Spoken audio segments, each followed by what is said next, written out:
Happy Saturday to you, everyone.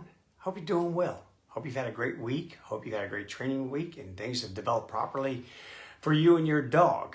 Today, I want to talk a little bit more about play. You've heard me. I mention play all the time in my videos. The importance of play, what can go wrong with play, why nature created play in animals. But in doing so, I'm going to spend today and tomorrow really reiterating a certain type of play. It's called play fighting. So many times you hear from trainers or veterinarians or just other dog owners that say playing tug-of-war with your dog is harmful. It can lead to aggression on the part of your dog. It can also undermine your relationship with your dog. If done correctly, that's further, nothing could be further from the truth than that statement. Tug-of-war is really important. I do it all the time with all my dogs. Every dog I've ever owned, I've played tug-of-war with them. I've wrestled with them. I've done all sorts of play that would imitate play fighting. And then going over that, why I believe so strongly in it, if you can do it, and everybody talks about that, there's physical statures between you and your dog. We don't want it to get out of hand and get to be dangerous. But I want to talk to you about it from the dog's perspective so you understand it. I always try to take everything from the dog. What does the dog think about this? I get what you think about it. I've been on this planet now for over 6 decades. I kind of get a little bit about the way people think. I've been up against a lot of people in my life. People trying to kill me. People trying to harm me. I get people. I certainly do. So this is anything that I approach. I always take you in mind. I keep you in mind because we're all dog owners and we own dogs. But I also want to put things from the perspective of your dog. And today and tomorrow, I'm going to be referring to a study that I will share a link to on this Facebook Live today down there in the thread. And this is one of those studies that I really like. There are many, many great studies out there that speak about dog welfare and dog behavior. I love the ones that are purely observational. And from these observations, they draw these hypotheses and they come up with these results. And they just put them out there. They don't try to manipulate the behavior of the dog. Anytime you try to do that, that's why I'm just not a big fan of a lot of training type studies, because there's just too many things that can contaminate it. It can make it not fruitful. At the end of the day, for every little point that they raise, you can raise 10 other points and say, I'm not sure that finding is solid. I think we need to go back to the drawing board here for a second because you didn't take into consideration this, and this. Anytime you do a study, at the end of it, you should always ask yourself a question. Did I miss something? Yeah, did I overlook something? But this type of study here is really cool. And it was done back in 2019 and it really became published out in 2020. And it was done by the ethology unit at the Department of Biology at the University of Pisa in Italy. And it was done by Dr. Godoni and Dr. Elizabeth Pelagi. And it's really cool because the title of the article is Back to the Future. A glance over wolf social behavior to understand dog and human relationships. Another reason why I love this study, because there are so many, I test all the time, that there's still a dog, there's still a wolf in our dog. There's still a wolf in our dog. And so many people out there who don't have any knowledge whatsoever, who think they're an expert, always want to shove it back in my face. Bryan, the dog is so far removed from the wolf, we shouldn't even talk about wolves anymore. We shouldn't do this about wolves. We shouldn't do that about wolves. If that's the case, then why does anyone with an ist on the end of their name, a biologist, ethologist, sociologist, anyone who studies animals, why, when they want to understand, why does a dog do what it does? When they want to study the behavior of a dog, when they really want to find out what at the very core motivates a dog to do what it does, why do they always go back to the wolf? Why? Why? Because that is the foundation. Your dog is not so far removed from a wolf that you should discount the wolf. I don't give a hoot about your human feelings when it comes to that. You're doing an incredible disservice to the dog and you're doing an incredible disservice to other dog owners when you go shooting off your mouth out there and you don't know a darn thing about what you're talking about. I mean, this is not an opinion. It's scientific fact and it's backed up by experts all over the world. Every single study that wants to understand why a dog does what it does goes back to the wolf. It always refers back to the wolf. And so does this one. So this one goes over a few different areas. It talks about cooperative baggage. It talks about behaviors that have to do with coalitions. It has to do with behaviors of trying to make up, and after what we call post-conflict behaviors. But it also hones in on play, and that's what I'm going to hone in on because it's really important. Kara and I have a new puppy in our household that's going to be 11 weeks old here tomorrow. And we've been playing a lot with that puppy this week. And I'm going to do a video this afternoon, not a live, but a video so I can have good audio. And I'm going to show you a little bit about what we've been doing. And I'll refer back to that video tomorrow in tomorrow's Facebook Live. So let's just get after it here. Okay, so I'm not going to read all 28 pages here, but I am going to read little excerpts from the study. So you get it. This isn't just Bryan. These are absolute experts who have spent time studying the natural spontaneous behavior of wolves and dogs. And you've got to do that to understand anything if you want to now embark upon trying to modify that behavior at a later date or just simply come to an understanding. Okay, so they say adult wolves play. That's right, adult wolves do play. They engage in play fighting, which strongly resembles real fighting. Strongly resembles real fighting. By finely modulating their motor actions and quickly interpreting playmates' intentions. They have to interpret those, thus maintaining the non-serious playful mood. All these cognitive and social skills were a fertile ground. Listen to this sentence. All of these cognitive and social skills, talking about the wolves, were a fertile ground for the artificial selection operated by humans to redirect the cooperative propensity of wolves towards dog to human relationships. Wow. So you just go play that back a few more times and listen to it. All right, I want to slide on down here just a little bit. We're going down like I said. I'm not going to read the whole darn thing to you. The playful wolf, tactics and plasticity for a deeper knowledge of others. Beyond dominance, affiliation, and conflict management, social play is another type of interaction that can affect dynamics within a group. Immature individuals of many mammalian species engage in different types of playful activities. The pervasive distribution of play suggests that the core neural circuitry underpinning the modulation of this behavior may have evolved early in mammals, and it may be shared by different species. During play, animals execute motor actions and patterns that are recruited from serious context. That's why I've always said, really no such thing as real play from a sense that we humans like to think of it. Animals draw from serious context, serious neuronal circuitry and patterns, things up here in my brain that are serious, such as agonistic behaviors. Yeah, driving that behavior, intergroup control, that dominance type stuff there. Anti-predatory, I spoke about that last week. And sexual. However, these patterns are performed in an exaggerated, incomplete, repeated, mixed, and unexpected manner. It goes on to say that play begins between mother and infants. A lot of similarities between us humans and dogs. A lot of them, and definitely between dogs and wolves. I did a series on pups and pregnancy. How many new mothers out there right now play with your children? You play with that infant. Do you not play with it? I play with my children. I played all the time with them. Oh yeah, that was one of the highlights of my life, was playing with my offspring. You bet, what we do, we start playing with them. Why do we play with them? Not just to have something happen in our brain that makes us all feel good and fuzzy and warm and to make us like best friends. No, it's to teach them how to interact and play, how to make very quick adjustments, how to interpret the intentions and actions of the other. It's a valuable learning tool. It's one of the greatest learning tools of all time. For a part of my young life, I used to volunteer for an organization called International Sports Outreach. And this organization was based on the premises that you could take a ball anywhere in the world. Anywhere in the world, regardless of their affiliations or regardless of their politics, their beliefs, their religions, it didn't matter. Parents love to watch their children play. And you could take this ball in the world and immediately start dialogue, immediately striking a chord with someone who would be possibly your enemy. I remember taking a ball, a soccer ball, had it in a backpack down in the middle of Giza. In Giza, there wasn't another American like me for miles. I'm just one of these crazy guys that gets really indigenous anywhere I go. And there's a small boy, about 8 years old, and he was doing this little soccer dribbling with a roll of duct tape. He didn't have a soccer ball. So I I asked him, I stopped, and he looked at me like I was a ghost, like, what the heck are you?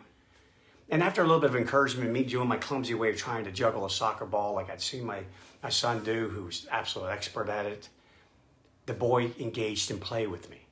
And next thing you know, fast forward 10 minutes later, there's a full-on soccer match happening in an alleyway in Giza. I'm the only American there. All the rest of them were anti-Christian. They were Muslims, and they didn't care. That evening, I'm breaking bread with them. And we're talking. And we're brothers. All over a ball. All because of play. Play is so vitally important, guys. Why do you think nature gives it to our dogs? So that they will form an incredible unity. They develop cooperativeness. They learn how to learn who you are outside the context of that serious agonistic, anti-predatory, and sexual relationships. And when mating season comes along and everything gets deadly, she gave it to them. So it starts off between mothers and infants. These sessions represent a good training ground for preparing infants to the future interactions with peers. During ontogeny of play occurs in implementing physical, cognitive, emotional, social skills of individuals by guaranteeing a safe and fruitful environment.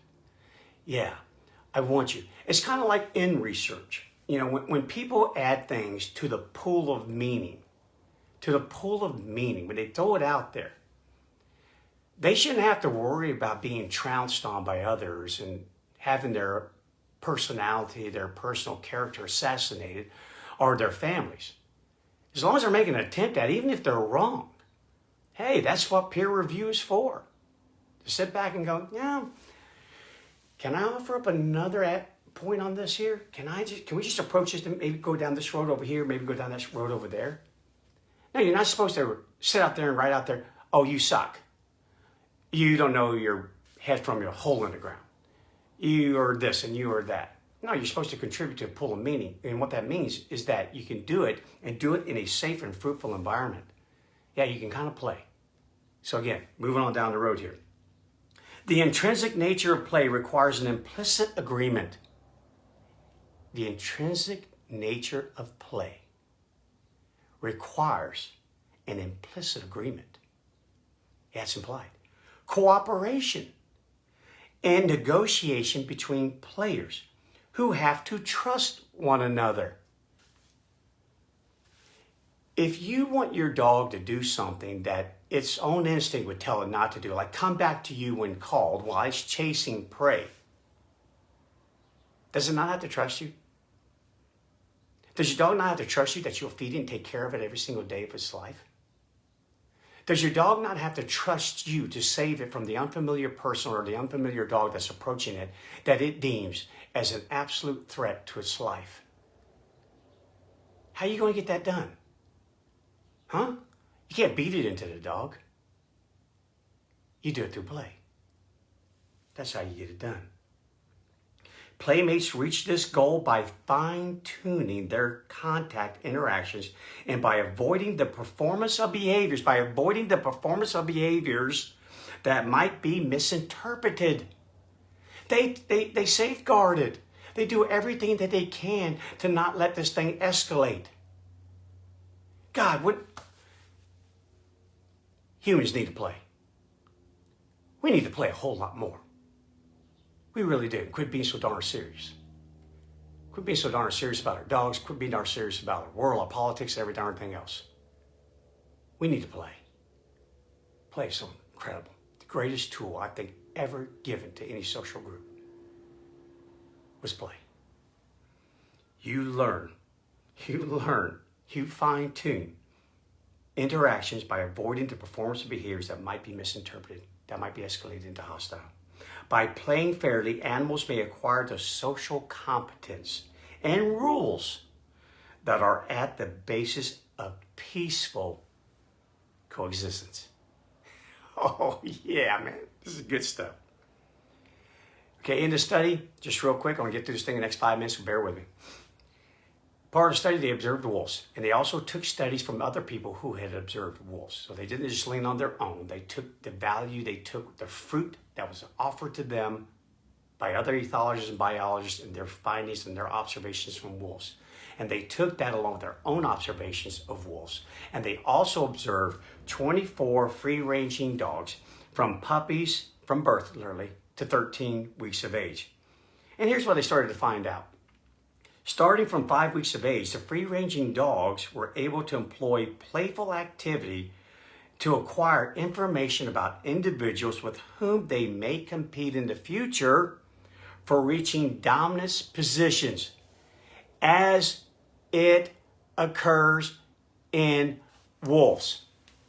It's right there in the highlighted section. Read it yourselves. So again, if dogs are so far removed from wolves, why the heck would they be referring back to wolves? Why in the heck would dogs be trying to dominate? Why don't they just vote for each other or something like that? Hold a council, raise hands. No, never been one of you people. Only been a dog. And I came from wolves. Where do we come from? What do we act like? Slug each other over the head with a club or something? No, come on. In domestic dogs, adults play, let me refer to that. In domestic dogs, adult to adult play. Remember, adult wolves play. So do adult dogs. They play as well. Adult to adult plays. But here's the difference between dogs and wolves. They do not follow the 50-50 rule that is a balance between offensive dominant and defensive subordinate. They don't. Patterns exchanged by playmates during the interaction. In play, adult dogs seem to hold the same dominance position they have outside the playful context. They seem to hold it even in play. This is that genetic drift. This is that difference from having to depend upon one another. In a wolf community, they must depend upon one another. You're here because I need you. Well, dogs don't need each other. Not for survival anyway. No, they get fed regardless of how offensive they are to your other dogs in your household. Doesn't matter. You're still going to feed them. Still going to put a roof over their head. Still going to probably keep them safe. At least from everything outside the household, maybe not from inside the household.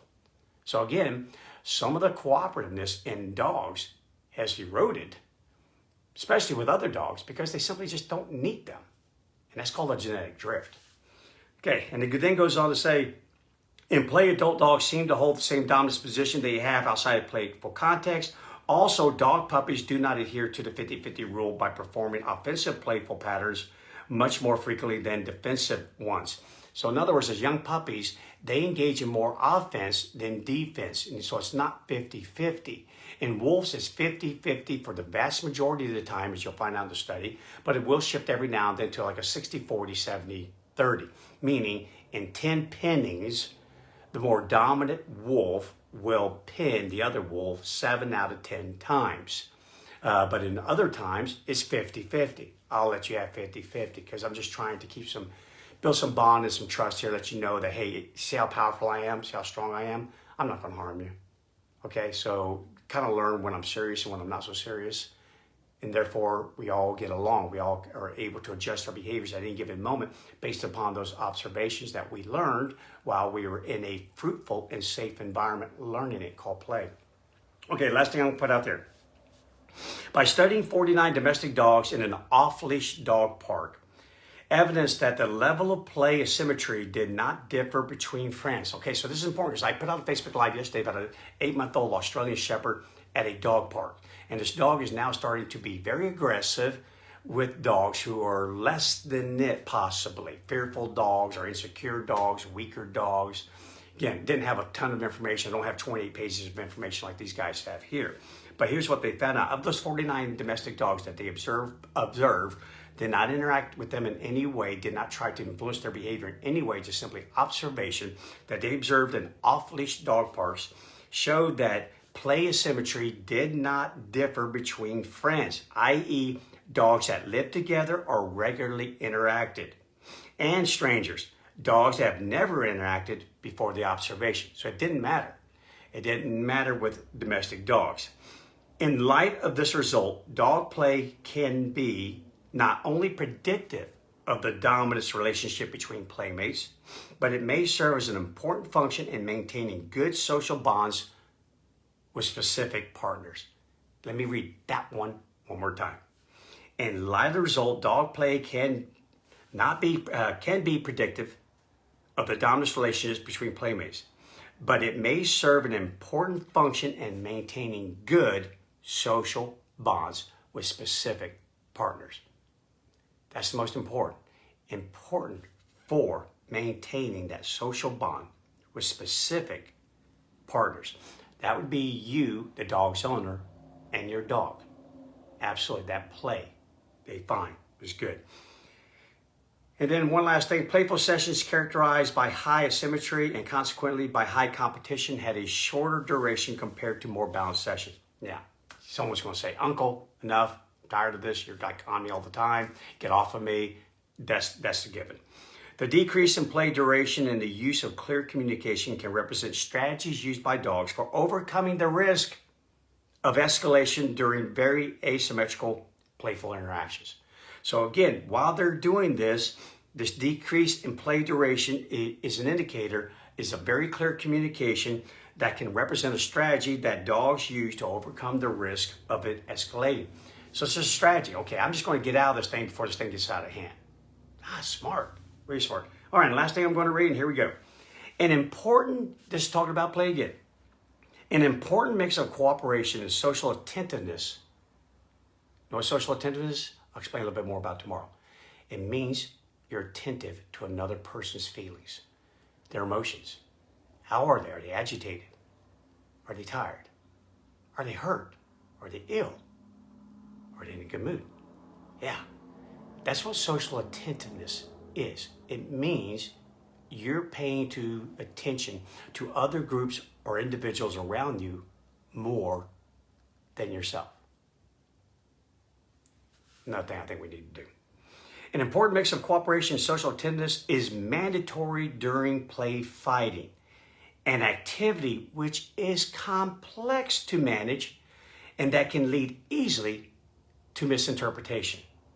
Animals have to finely read and rapidly interpret each single pattern of the playmate in order to react in an appropriate manner.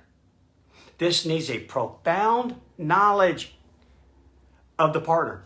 A profound knowledge of the partner. How are you going to get a profound knowledge of the partner if the partner doesn't interact with you in a way that you feel is a fruitful and safe interaction, safe environment? Yeah, you've got to feel that, and that's what play creates for that. It creates this ability, this profound knowledge of your partner, because the reaction can change as a function of the relationship linking the two players. Meaning, while you're playing, you need a profound knowledge of your play partner in looking for those fine signs that may warn you that, okay, I think I may have just bitten my partner a little bit too hard. Oh, no, I need to make an adjustment here in a real hurry. But you wouldn't know that till you've interacted with them. Hence why Captain, you've seen him on my videos, like he's laying right over here right now. We're on the floor. Hey, buddy. Anyway, come on up. Just don't knock over the tripod. All right, here we go. So that being said, the Captain has been trying to play with this puppy, but this puppy, again, is coming too hard, too fast, with sharp little milk teeth, and it's resulted in a couple of escalations where Captain backed off, but he's like, nah. Absolutely, she's learning. She's getting better. And just inside of a week, you should see how she now responds. She's starting to get knowledge about her playmate, because her playmate is teaching her by trying to play with her, and he has knowledge about her being such a young puppy, and he's backing off of that bite. He's backing off. He's teaching her.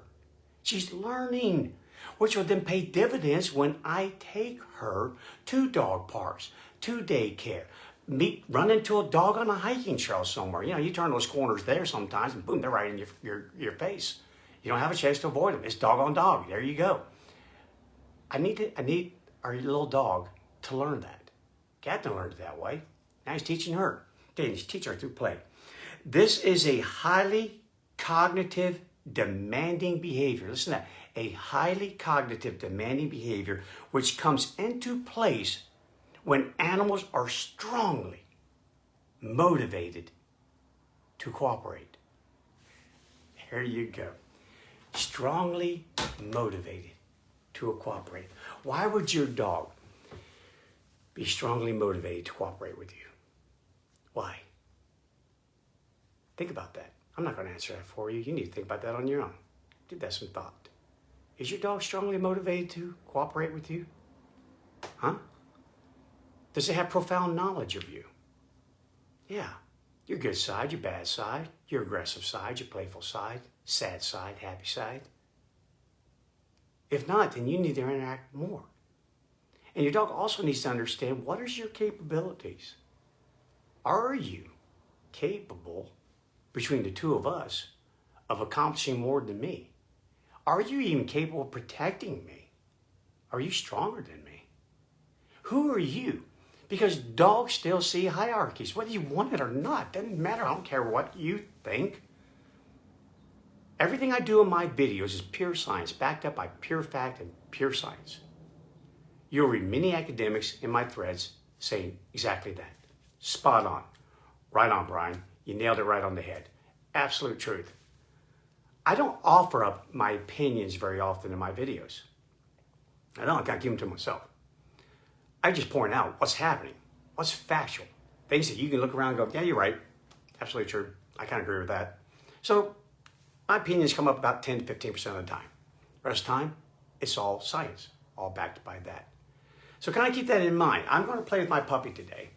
And I'm going to engage in a little bit of tug of war with her, and I'm going to do a little video of that. I'm going to wrestle with her some. We're going to do that because she learns through touch, she learns through sight, she learns through my sounds. I want her to know me. I want her to have a profound knowledge of me. Because when you have that profound knowledge of me, then it builds, remember, trust. Trust in the individual. Because you're going to have to trust me, little girl. I'm going to have to ask you real soon to start doing things that are totally against your nature. Because unfortunately, sweetheart, they don't fit in this world. There's cars over my shoulder going by us right now. There's all sorts of things that can kill you dead on the door now. You're going to have to trust in me. I'm going to have to save you from your own self. And I'm going to accomplish a lot of that trust and building that cooperativeness and that bonding through play. And I'm even going to take it up to play fighting. Because it is play. It's called knowledge. Think about that today. Give that some thought. Tomorrow we'll talk a little bit more about this, and I'll try and demonstrate a little bit, maybe with Castell or Little Puppy, if not, with Captain. And show you a little bit about it, show you how to do things safely. And we'll talk about rules and parameters, because like any play, every game has rules. Remember, I even read it in there. Go read it yourself. They talked about rules. They learn rules. They learn boundaries. And in a safe and fruitful environment. All right, guys, that's it. I got things to do. I've taken up a lot of time this Saturday, but I play it back. Play it back. This is probably, of all the videos I've done in this 365, this ranks up there definitely in the top 10. It's vitally important. It's vitally important for you and your family. If you have young children, vitally important for us as humans in this country right now. And definitely, I've stated the value that it has for you and your dog. Never lose sight of play. Never quit playing. Never. Love you guys. See you tomorrow.